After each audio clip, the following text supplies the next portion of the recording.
Hello दोस्तों, आप सभी का स्वागत है आपके अपने चैनल बलिया स्टडी सेंटर में।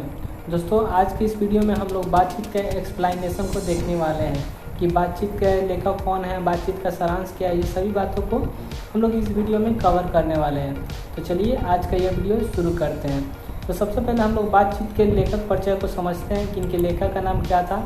तो लेखक परिचय में लेखक का नाम बालकृष्ण भट्ट है। जो बातचीत जो चैप्टर है ये एक ललित निबंध है और इसके लेखक बालकृष्ण भट्ट हैं। इनका जन्म 23 जून 1844 को हुआ था और इनका निधन 20 जुलाई 1914 को हुआ था। ठीक है, इनके निवास स्थान के बारे में जान ले तो इनका निवास स्थान इलाहाबाद उत्तर प्रदेश है।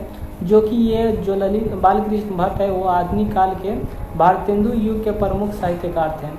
ये क्वेश्चन पूछा जाता है, इसको याद रखिएगा और इसको जो है अपने कॉपी में नोट डाउन कर लीजिएगा।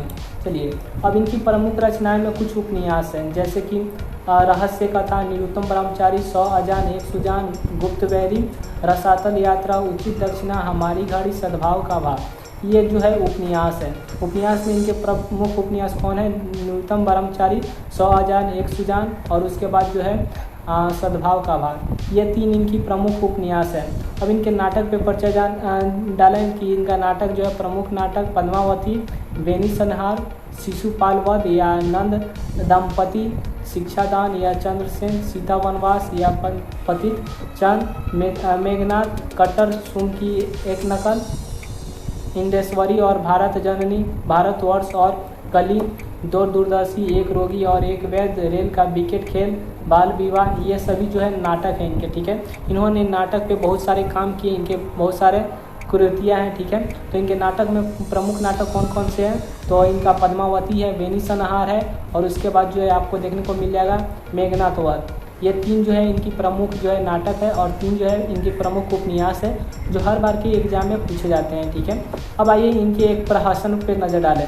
तो प्रहसन का अर्थ क्या होता है? तो वैसा नाटक जिसमें जो है लोग जो है हंस सके। ठीक है, तो जो आदमी हंसाने वाला जो नाटक होता है उसी को हम लोग प्रहसन कहते हैं। तो इनका प्रहसन एक है, जैसा काम वैसा परिणाम, नई रोशनी का विष, अचार विडम्बन। ठीक है, ये इनकी प्रमुख प्रहसन है। ठीक है, और इन्होंने कुछ निबंध लिखे, जैसे कि इन्होंने 1000 जो है लगभग निबंध लिखे हैं, जिसमें से 100 से अधिक जो है बहुत महत्वपूर्ण है। ठीक है, तो अगर आपसे पूछा जाएगा कि बालकृष्ण भट्ट ने लगभग कितने निबंध लिखने हैं तो आपको बोलना है 1000 निबंध लिखे हैं, जिसमें जो है 100 से अधिक महत्वपूर्ण है। ठीक है, ये तो थे इनके रचनाएं और लेखक परिचय खत्म हो गया। अब हम लोग जो है इस पाठ का सारांश को समझेंगे कि इसमें क्या कहानी है, मतलब बातचीत के चैप्टर में आपको क्या कहने को मिल रहा है। ठीक है, तो आइए बातचीत का सारांश देख लेते हैं। तो बातचीत शीर्षक निबंध आधुनिक काल के जो बालकृष्ण भट्ट है वो आधुनिक काल के प्रसिद्ध निबंधकार बालकृष्ण भट्ट द्वारा लिखा गया है। ठीक है, जिसमें वाक्य शक्ति को लेखक ने ईश्वर का वरदान बताया है। बालकृष्ण जी कहते हैं कि वाक्य शक्ति अगर मनुष्य में ना होती तो ना जाने इस गूंगी सृष्टि का क्या हाल होता। ठीक है, इस सेंटेंस में आपको बताया जा रहा है कि ये कहानी बालकृष्ण भट्ट द्वारा लिखी गई है और इसमें जो है वाक्य शक्ति मतलब बोलने की शक्ति को जो है ईश्वर का वरदान बताया गया है। ठीक है, और बालकृष्ण भट्ट कहते हैं कि अगर ये बातचीत की शैली नहीं होती तो ना जाने ये गूंगी सृष्टि का क्या हाल होता। ठीक है, अब आइए आगे नज़र डालते हैं। वे कहते हैं कि जैसे आदमी को ज़िंदगी मज़ेदार बनाने के लिए खाने पीने, चलने फिरने इत्यादि की ज़रूरत है, वैसे ही बातचीत भी अति आवश्यक है, जिसमें मन हल्का और स्वस्थ हो जाता है। जब भी आप किसी दूसरे व्यक्ति से अपने मन की बात करते हैं तो उससे जो है आपका मन हल्का और स्वस्थ हो जाता है और गंदगी जो हृदय में जमा रहता है वह भाप बनकर उड़ जाता है। बेन जॉनसन जो एक प्रसिद्ध जो लेखक कह सकते हैं, बेन जॉनसन जो एक प्रसिद्ध लेखक है, वो बोलते हैं कि बोलने से ही मनुष्य के रूप की साक्षरता का पता चलता है। ठीक है, ये सेंटेंस कहने का अर्थ क्या हुआ कि बेन जॉनसन कहते हैं कि जब भी कोई व्यक्ति बोलता है तो उसके जो है रूप की पता चलता है कि वह व्यक्ति अपने विचार से कैसा है। ठीक है, चलिए आगे का टॉपिक पर नज़र डालते हैं। तो लेखक ने बातचीत के प्रकार को भी बताया है। एडिसन मानते हैं कि असल बातचीत 2 व्यक्तियों के बीच में हो सकती है। ठीक है, अगर आपसे प्रश्न पूछा जाता है कि एडिसन क्या मानते हैं तो आपको बताना पड़ेगा कि एडिसन मानते हैं कि असल बातचीत क्या होते हैं, 2 व्यक्तियों के बीच में ही हो सकती है। अर्थात जब 2 व्यक्ति बात करते हैं तभी अपना दिल एक दूसरे के सामने खोल पाते हैं। ठीक है, लेखक के अनुसार 3 लोगों के बीच बातचीत अनूठी की जड़ी नग के जैसे होती हैं, ठीक है। और 4 लोगों के बीच की बातचीत जो है केवल फॉर्मेलिटी के लिए होता है, ठीक है।